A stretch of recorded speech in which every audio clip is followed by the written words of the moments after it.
सभी हमारे पत्रकार बंधु, आज का प्रेस वार्ता प्रेस कॉन्फ्रेंस महत्वपूर्ण है और मुझे बताने में भी बड़ी खुशी हो रही है कि बिहार का जब चुनाव हुआ था तो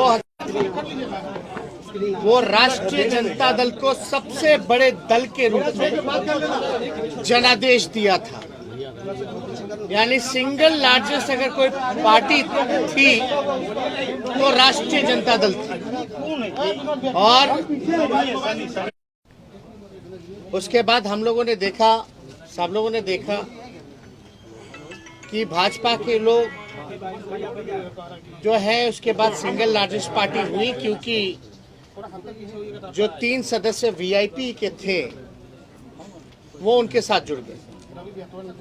और मुझे प्रसन्नता इस बात की हो रही है, खुशी इस बात की हो रही है कि फिर से बिहार विधानसभा में अगर सबसे बड़ा कोई दल है तो वो राष्ट्रीय जनता दल फिर से हुआ है। यानी 76 पहले हमारे पास सीटें थी, विधायक थे, अब जो कि 4 और एआईएम के सदस्य जुड़े हैं।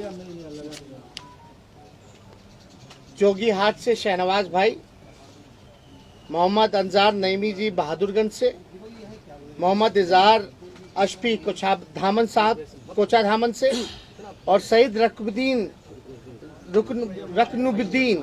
अहमद जो 22 से जो है, जो एआईएम में थे। यानी एआईएम को 5 सीटें मिली थी, जिसमें कि 4 विधायक, ये चारों विधायक राष्ट्रीय जनता दल में जुड़े हैं और पार्टी ने स्वीकारता दी है। और आप सब लोग जानते हैं कि जो भारतीय संविधान के 10वीं सूची, जो भारतीय संविधान का 10वीं सूची धारा 4 के अंतर्गत में इन लोगों ने राष्ट्रीय जनता दल में विलय किया है। यानी मिनिमम जो है, आपको किसी भी दल का अगर विलय होता है तो 66% होना चाहिए। और आप सब लोग जान रहे हैं 5 में से 4 जो एमएलए जो ज्वाइन किए एआईएम के, यानी हमारे पास 80% है, जो कि नियम कायदा भारतीय संविधान का जो अनुच्छेद जो है, सूची जो है 10वीं सूची के धारा 4 को फुलफिल करता है। इसी टेक्निकल रूप में ये ज़रूरी होता है कि जो इन्होंने प्रस्ताव दिया, जो इन्होंने अध्यक्ष जी के नाम पे दिया चिट्ठी, कि इन चारों की इच्छा है कि राष्ट्रीय जनता दल ज्वाइन करे, तो फिजिकल रूप से हम लोग आज बिहार विधानसभा भी गए और फिजिकली जो है चारों विधायकों की पेशी आदरणीय अध्यक्ष जी के समक्ष हम लोगों ने रख दिया। हम लोग मिलकर के भी आए हैं और आप लोग सब लोग जान रहे हैं कि हम इन सभी चारों विधायकों का आभार प्रकट करना चाहते हैं।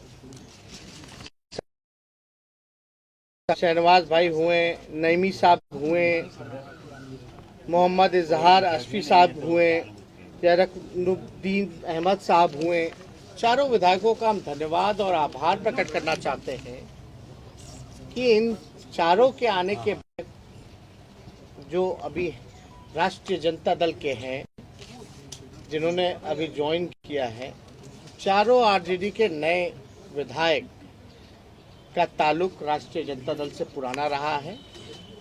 2005-10 में लोगों ने चुनाव भी लड़ा है और शहनवाज भाई तो 2015 में विधायक ही थे राष्ट्रीय जनता दल के। तो इनकी वापसी जो है, घर वापसी हुई है, जिससे हमारा दल महागठबंधन मजबूत हुआ है। और देश के हालात को देखते हुए इन लोगों ने जो फैसला लिया है, ये बाकायदा लीडर फैसला है। और हम लोग सब लोग चारों जो नए राष्ट्रीय जनता दल के विधायक हैं उनको राष्ट्रीय अध्यक्ष जी से भी हम लोगों ने मिलवाया है। उनका भी आशीर्वाद सभी लोगों से प्राप्त हुआ, सभी लोगों पर। तो बड़ी खुशी की बात है कि फिर से पुनः इन लोग देश के हालात को देखते हुए इतना निडर फैसला लेते हुए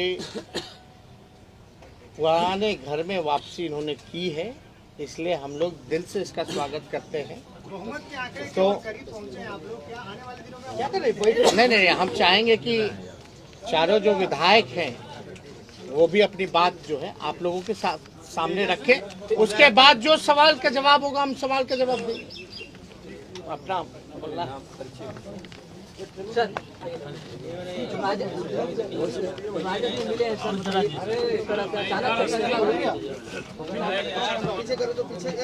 जो देश का हाल है उसको देखते हुए गठबंधन को मजबूती करने के लिए हम लोग एक प्लेटफॉर्म में आने का काम किए हैं ताकि देश का जो हाल है वो देख रहे हैं। उसी की वजह से हम लोग ये प्लानिंग पहले से चल रही है। ये अभी सवाल बाद में, पहले अपना बात रखें। मैं मोहम्मद पावन बहादुरगंज से है। अभी जो मौजूदा हालात में जो देश का परिस्थिति है उसको देखकर लोकतांत्रिक ताकत को मजबूत करने के लिए हम लोग तेजस्वी जी के नेतृत्व में हम लोग राजद को ज्वाइन किए हैं और इसमें बहुत अच्छा रोल रहा हमारे संजय जी का भी, जो हम लोग इस पार्टी में आए और ये बहुत ये अहम फैसला था जो प्रदेश के लिए भी ये साबित होगा। वक्त आने पर पता चलेगा कि हम लोगों का जो मंशा था महागठबंधन को मजबूत करना, प्रदेश को मजबूत करना और देश के हालात को देखते हुए हम लोगों ने ये कदम उठाया। शाहनवाज जी हैं, आप लोग जान ही रहे हैं, हम लोगों के पार्टी के कद्दावर नेता रहे और सीमांचल के जो गांधी कहलाते थे स्वर्गीय तस्लीमुद्दीन साहब, उनके ये शहजादे हैं, छोटे पुत्र हैं। तो हम चाहेंगे कि अपनी बात रखें। देखिए, चारों लोगों को MIM ने मौका दिया, हम इसके लिए उनका शुक्रगुजार करते हैं। दूसरी बात, आप देखे होंगे जो मौजूदा चुनाव अभी कुछ वर्ष पहले हुआ, आप बंगाल का चुनाव देख लीजिए, आप उत्तर प्रदेश का चुनाव देख लीजिए, उत्तर प्रदेश का चुनाव देख लीजिए, तमाम सेकुलर ताकतें, हमारी पार्टी भी लड़ी थी जिस पार्टी में मैं पूर्व में था, सब लोग अल्पसंख्यक हो या सेकुलर लोग हो, तमाम लोगों ने सेकुलर फोर्सेस को मजबूत करने की कोशिश की। उसी क्रम में उसी दोनों प्रदेश का रिजल्ट को देखते हुए हम लोग जिस क्षेत्र से आते हैं, जोकीहाट से आते हैं, सीमांचल से आते हैं, वहाँ के अल्पसंख्यक, वहाँ के सेकुलर लोग चाहते थे कि हम तमाम लोग फिर से बिहार में जो सबसे मजबूत सेकुलर पार्टी है हम उसका हाथ को मजबूत करें, उनकी लड़ाई को आगे बढ़ाएं और सीमांचल की जो बदहाली है उसको सब लोग मिल करके दूर करें।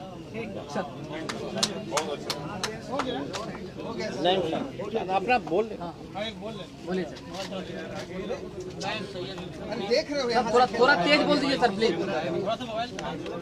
MIM पार्टी से विधानसभा चुनाव लड़ा था। मैं पहले भी विधायक था और माननीय लालू जी के नेतृत्व में पहले भी राजनीति की है बिहार में।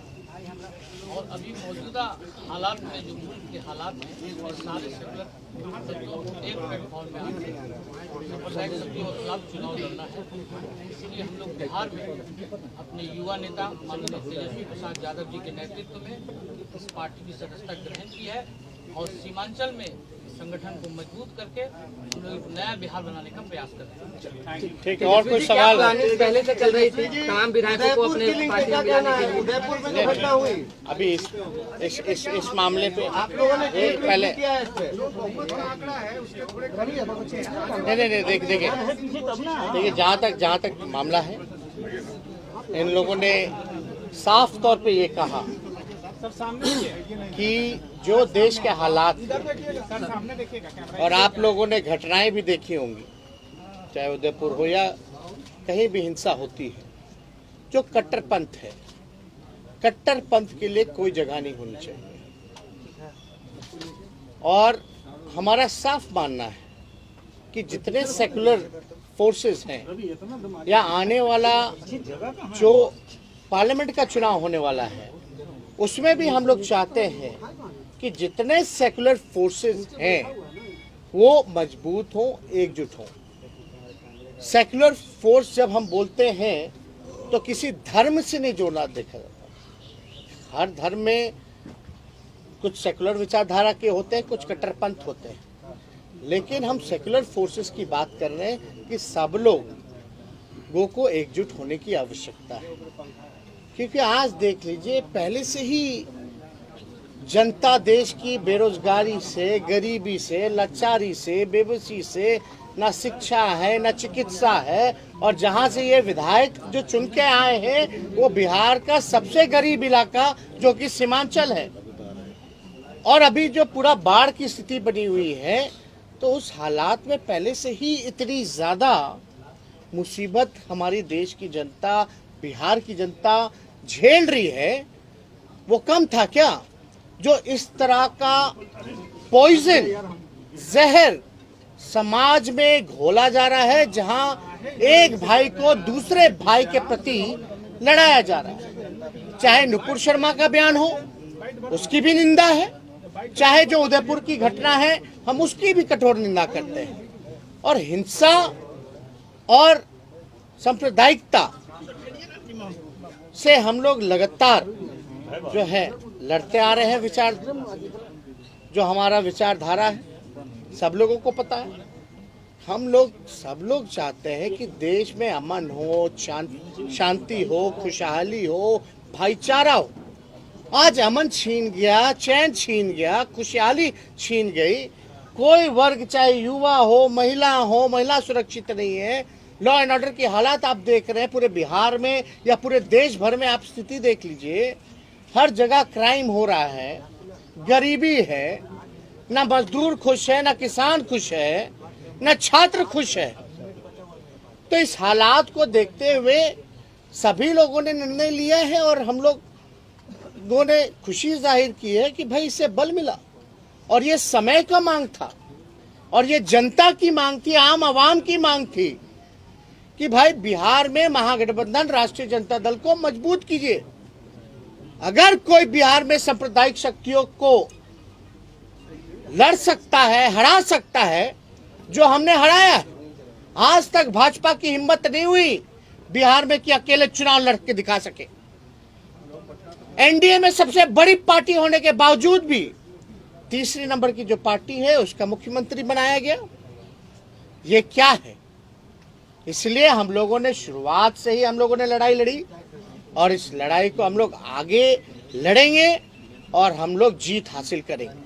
कि आप बहुत जल्द जदयू में भी कोई बड़ा ऑपरेशन करने वाला है। नहीं, सब कोई ऑपरेशन सर्जरी थोड़ी ना होता है। ये सब देखिए, कोई सर्जरी ऑपरेशन नाम, भाई हम लोगों की क्या ताकत है जो बीजेपी की है, उस हिसाब से ये तो एक विचार की लड़ाई में विचारधारा से जो लोग जुड़े हैं, जो जनता की मांग है उससे ये लोग आए हैं, जो समय की मांग थी उससे जुड़े हैं। वरना आप तो जानते, हम तो विपक्षी दल हैं, लेकिन फिर भी बिहार की जनता ने महागठबंधन को जनादेश दिया। वो अलग बात है कि चोर दरवाजे से कोई सरकार आई और बनी, लेकिन इतना मजबूत विपक्ष बेईमानी के बाद भी हम लोग इतने मजबूत हैं कि लगभग जो है ज्यादा दूर नहीं है सत्ता से। फिर भी हम लोगों को सत्ता का लालच नहीं है, लोभ नहीं है। औरों को होता है और है भी, वो दिखता भी है, छलकता भी है, लेकिन हम लोगों को इतना रसाकसी में भाजपा जदयू आपस में लड़ रहा है, फिर भी बेइज्जत कर रहे हैं एक दूसरे को, फिर भी बने हुए साथ। ये दिखाता है कि कितना सत्ता का लालच है, लोभ है। लेकिन हमारी लड़ाई चलती रहेगी, एक विचार की लड़ाई है, और पूरे देश में दो विचारधारा है, और दो विचारधारा के बीच लड़ाई है, और लड़ाई जो अहिंसा में विश्वास करता है, जो अमन चैन भाईचारा में विश्वास करता है, जो देश का उत्थान में विश्वास रखता है, विकास में विश्वास रखता है, जीत उसकी होगी।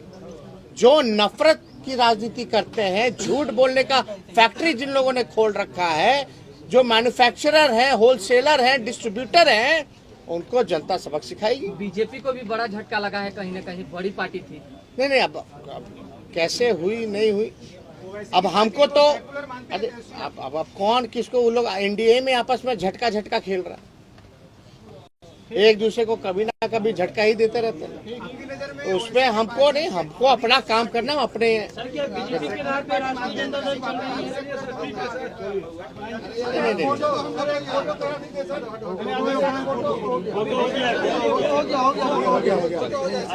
चले हो ही, अब सारा बात हो गया।